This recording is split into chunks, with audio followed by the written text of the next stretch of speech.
Breakup. அது was இரு விட்டு வேணான விட்டு போலாம்ல வாஸ் போயிடு.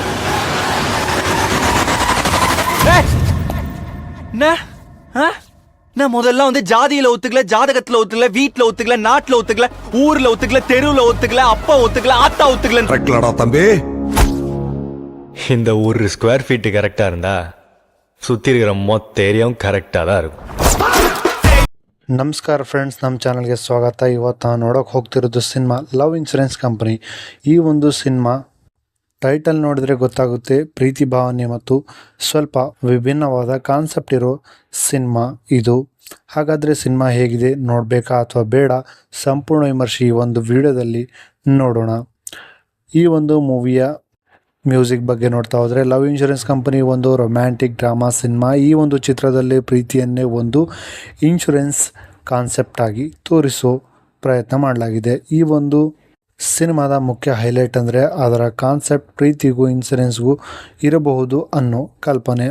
ಮೂವಿಯ ಸ್ಟೋರಿ ಬಂದ್ಬಿಟ್ಟು, ಈ ಒಂದು ಚಿತ್ರದ ಕತೆ ಒಂದು ಯುವಕನ ಸುತ್ತಿರುತ್ತೆ. ಅವನು ಒಂದು ವಿಚಿತ್ರ ಕಂಪನಿಯಲ್ಲಿ ಕೆಲಸ ಮಾಡ್ತಿರ್ತಾನೆ. ಅದು ಲವ್ ಇನ್ಶೂರೆನ್ಸ್ ಕಂಪನಿ ಆಗಿರುತ್ತೆ. ಈ ಒಂದು ಕಂಪನಿಯ ಕೆಲಸ ಏನಂದರೆ, ಜನರ ಪ್ರೀತಿ ವಿಫಲವಾದರೆ ಅವರಿಗೆ ಎಮೋಷ್ನಲ್ ಸಪೋರ್ಟ್ ಮತ್ತು ಫೈನಾನ್ಷಿಯಲ್ ಸಪೋರ್ಟ್ ಕೊಡೋದು.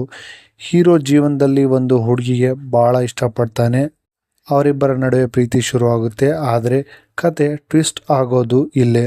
ಹೀರೋಗೆ ತನ್ನ ಪ್ರೀತಿಯ ಮೇಲೆ ಡೌಟ್ ಶುರುವಾಗುತ್ತೆ. ಇನ್ಶೂರೆನ್ಸ್ ಕಾನ್ಸೆಪ್ಟ್ ನಿಜವಾಗಿಯೂ ಕೆಲಸ ಮಾಡುತ್ತಾ ಅಥವಾ ಇದು ಒಬ್ಬ ಬಿಸ್ನೆಸ್ ಟ್ರಿಕ್ನ ಅಂತ ಈ ಒಂದು ವಿಡಿಯೋದಲ್ಲಿ ನೋಡ್ತಾ ಹೋಗೋಣ. ಮುಂದೆ ಏನಾಗುತ್ತೆ ಅನ್ನೋದು ಸಿನಿಮಾದ ಮುಖ್ಯ ಕತೆ. ಸಂಪೂರ್ಣ ಕತೆ ನೋಡಬೇಕಂದ್ರೆ ಈ ಒಂದು ಮೂವಿನ ನೋಡಲೇಬೇಕು ನೀವು. ಈ ಒಂದು ಮೂವಿಯ ಪರ್ಫಾರ್ಮೆನ್ಸ್ ಬಗ್ಗೆ ನೋಡ್ತಾ ಹೋದರೆ, ಹೀರೋ ಅಭಿನಯ ತುಂಬ ನೈಸರ್ಗಿಕವಾಗಿದೆ ಅಂತಲೇ ಹೇಳ್ಬೋದು. ಅದ್ರ ಜೊತೆಗೆ ಅವನ emotions, specially heartbreak scenes ತುಂಬ ಚೆನ್ನಾಗಿದೆ ಅಂತಲೇ ಹೇಳ್ಬೋದು. ಹೀರೋಯಿನ್ ಕೂಡ ತಮ್ಮ ಪಾತ್ರಕ್ಕೆ ಜಸ್ಟಿಸ್ ಕೊಟ್ಟಿದ್ದಾರೆ 100% ಅಂತಲೇ ಹೇಳ್ಬೋದು. ಅವರ ಕೆಮಿಸ್ಟ್ರಿ ತುಂಬ ಕ್ಯೂಟಾಗಿ ಕಾಣಿಸುತ್ತೆ. ಹಾಗೆ ಈ ಒಂದು ಮೂವಿಲಿ ಸಪೋರ್ಟಿಂಗ್ ಕ್ಯಾರೆಕ್ಟರ್ಸ್ ಕೂಡ ಸಿನಿಮಾಗೆ ಚೆನ್ನಾಗಿ ಸಪೋರ್ಟ್ ಮಾಡಿದ್ದಾರೆ ಅಂತಲೇ ಹೇಳ್ಬೋದು. ಹಾಗೆ ಈ ಒಂದು ಮೂವಿಯ ಮ್ಯೂಸಿಕ್ ಮತ್ತು ಟೆಕ್ನಿಕಲ್ ಬಗ್ಗೆ ನೋಡ್ತಾ ಹೋದರೆ, ಸಿನಿಮಾದ ಹಾಡುಗಳು ಡೀಸೆಂಟ್ ಆಗಿವೆ. ಬ್ಯಾಕ್ಗ್ರೌಂಡ್ ಮ್ಯೂಸಿಕ್ ಕೆಲವು ಸೀನ್ಸಲ್ಲಿ ಎಮೋಷನ್ಸ್ ಇನ್ನಷ್ಟು ಎಲಿವೇಟ್ ಮಾಡುತ್ತೆ. ಹಾಗೆ ಈ ಒಂದು ಮೂವಿಯ ಸಿನಿಮಾಟೋಗ್ರಫಿ ತುಂಬ ಕ್ಲೀನ್ ಮತ್ತು ಕಲರ್ಫುಲ್ ಇದೆ. ಹಾಗೆ ಈ ಒಂದು ಮೂವಿಯಲ್ಲಿ ಎಡಿಟಿಂಗ್ ಸ್ವಲ್ಪ ಸ್ಲೋ ಅನಿಸ್ಬೋದು ಕೆಲವು ಕಡೆ. ಈ ಒಂದು ಮೂವಿಯ ಪಾಸಿಟಿವ್ ಮತ್ತು ನೆಗೆಟಿವ್ ಪಾಯಿಂಟ್ಸ್ನ ಬಗ್ಗೆ ನೋಡ್ತಾ ಹೋದರೆ, ಪಾಸಿಟಿವ್ ಪಾಯಿಂಟಲ್ಲಿ ಫಸ್ಟಲ್ಲಿ ನೋಡ್ಬೋದಾದರೆ, ಯೂನಿಕ್ ಕಾನ್ಸೆಪ್ಟ್ ಮತ್ತು ಪ್ಲಸ್ ಲವ್ ಇನ್ಶೂರೆನ್ಸ್ ಅಂತ ಒಂದು ಕಾನ್ಸೆಪ್ಟ್ ಕಾಣಿಸುತ್ತೆ. ಹಾಗೆ ಅದ್ರ ಜೊತೆಗೆ ಎಮೋಷನಲ್ ಸೀನ್ಸ್ ಕೂಡ ಚೆನ್ನಾಗಿವೆ. ಹಾಗೆ ಅದ್ರ ಜೊತೆಗೆ ಹೀರೋ ಹೀರೋಯಿನ್ ಕೆಮಿಸ್ಟ್ರಿ ಕೂಡ ಈ ಒಂದು ಮೂವಿಯಲ್ಲಿ ಚೆನ್ನಾಗಿದೆ ಅಂತಲೇ ಹೇಳ್ಬೋದು. ಹಾಗೆ ಫ್ರೆಶ್ ಸ್ಟೋರಿ ಐಡಿಯಾ ಅಂತಲೂ ಹೇಳ್ಬೋದು. ಮೂವಿಯ ನೆಗೆಟಿವ್ ಪಾಯಿಂಟ್ಸ್ ಕಡೆ ಬಂದರೆ, ಕೆಲವೊಂದು ಸೀನ್ಸ್ ಪ್ರೆಡಿಕ್ಟಲ್ ಆಗಿವೆ. ಹಾಗೆ ಫಸ್ಟ್ ಹಾಫ್ ಸ್ವಲ್ಪ ಸ್ಲೋ ಅನಿಸ್ಬೋದು. ಕಾನ್ಸೆಪ್ಟ್ ಇನ್ನಷ್ಟು ಡೀಪಾಗಿ ಎಕ್ಸ್ಪ್ಲೇನ್ ಮಾಡ್ಬೋದಿತ್ತು. ಆದರೂ ಓವರಾಲ್ ಓಕೆ ಅಂತಲೇ ಹೇಳ್ಬೋದು. ಫೈನಲ್ ಆಗಿ ಹೇಳಬೇಕಾದ್ರೆ, ಈ ಒಂದು ಮೂವಿ ಲವ್ ಇನ್ಶೂರೆನ್ಸ್ ಕಂಪನಿ ಒಂದು ಡೀಸೆಂಟ್ ರೊಮ್ಯಾಂಟಿಕ್ ಸಿನಿಮಾ ಅಂತಲೇ ಹೇಳ್ಬೋದು. ನೀವು ಲವ್ ಸ್ಟೋರಿ ಇಷ್ಟಪಡ್ಬೋದಾದರೆ ಡೆಫಿನೆಟ್ಲಿ ಟ್ರೈ ಮಾಡ್ಬೋದು. ಆದರೆ ನೀವು ಫಾಸ್ಟ್ ಪೇಸಡ್ ಆ್ಯಕ್ಷನ್ ಎಕ್ಸ್ಪೆಕ್ಟ್ ಮಾಡಿದರೆ ಇದು ನಿಮಗೆ ಸೂಟ್ ಆಗೋದಿಲ್ಲ. ಮೂವಿಯ ಕಾಸ್ಟಿಂಗ್ ಡೀಟೇಲ್ಸ್ನ ಬಗ್ಗೆ ಮಾತಾಡ್ತಾ ಹೋದರೆ, ಪ್ರದೀಪ್ ರಂಗನಾಥನ್ ಅವರು ಈ ಒಂದು ಮೂವಿಯಲ್ಲಿ ಮೇನ್ ರೋಲಲ್ಲಿ ಕಾಣಿಸ್ಕೊಂಡಿದ್ದಾರೆ. ಹಾಗೆ ಅದ್ರ ಜೊತೆಗೆ ಕೃತಿ ಶೆಟ್ಟಿ ಅವರು ಸಹ ಈ ಒಂದು ಮೂವಿಯಲ್ಲಿ ಸೆಕೆಂಡ್ ಮೇನ್ ರೋಲಲ್ಲಿ ಕಾಣಿಸ್ಕೊಂಡಿದ್ದಾರೆ. ಹಾಗೆ ಎಸ್ ಸೂರ್ಯ ಅವರು ಸಹ ಈ ಒಂದು ಮೂವಿಯಲ್ಲಿ ಸಪೋರ್ಟಿಂಗ್ ರೋಲ್ಸಲ್ಲಿ ಕಾಣಿಸ್ಕೊಂಡಿದ್ದಾರೆ. ಹಾಗೆ ಇನ್ನೂ ಹಲವರು ಸಪೋರ್ಟಿಂಗ್ ರೋಲ್ಸಲ್ಲಿ ನೋಡ್ಬೋದು.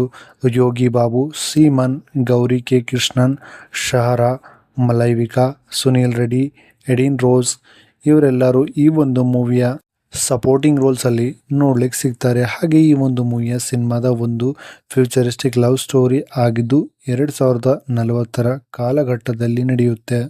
ಮೂವಿಯ ಪ್ರೊಡಕ್ಷನ್ ಬಗ್ಗೆ ಮಾತಾಡ್ತಾ ಹೋದರೆ, ನಿರ್ದೇಶಕ ವಿಘ್ನೇಶ್ ಶಿವನ್ ಅವರು ಈ ಒಂದು ಮೂವಿಯಲ್ಲಿ ನಿರ್ದೇಶನ ಮಾಡಿದ್ದಾರೆಂದು ಹೇಳ್ಬೋದು. ಹಾಗೆ ಈ ಒಂದು ಕತೆ ಮತ್ತು ಸಂಕಲನದ ಬಗ್ಗೆ ನೋಡ್ತಾ ಹೋದರೆ, ವಿಘ್ನೇಶ್ ಶಿವನ್ ಅವರೇ ಈ ಒಂದು ಮೂವಿಯ ಕತೆ ಮತ್ತು ಸಂಕಲನದಲ್ಲಿ ಕಾಣಿಸ್ಕೊಂಡಿದ್ದಾರೆ. ಹಾಗೆ ನಿರ್ಮಾಪಕರನ್ನು ನೋಡ್ತಾ ಹೋದರೆ, ನಯನತಾರಾ, ಎಸ್ ಲಲಿತ್ ಕುಮಾರ್ ಈ ಒಂದು ಮೂವಿಯ ನಿರ್ಮಾಪಕರಾಗಿದ್ದಾರೆ.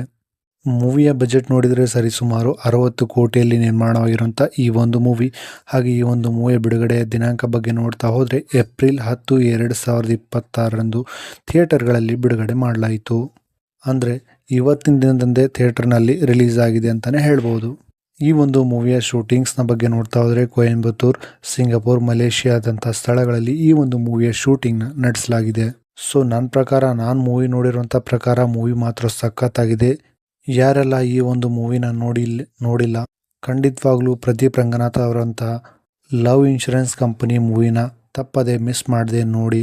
ಹಾಗೆ ಯಾರೆಲ್ಲ ನೋಡಿದ್ದೀರಾ ಮೂವಿ ಹೇಗನ್ನಿಸ್ತೋ ಅನ್ನೋದನ್ನು ಕಾಮೆಂಟಲ್ಲಿ ತಪ್ಪದೆ ತಿಳಿಸಿ. ವಿಡಿಯೋ ಇಷ್ಟ ಆದರೆ ವಿಡಿಯೋನ ಲೈಕ್ ಮಾಡಿ, ಚಾನಲ್ನ ಸಬ್ಸ್ಕ್ರೈಬ್ ಮಾಡ್ಕೊಳ್ಳಿ. ಸಿಗೋಣ ನೆಕ್ಸ್ಟ್ ವಿಡಿಯೋದಲ್ಲಿ. Thank you.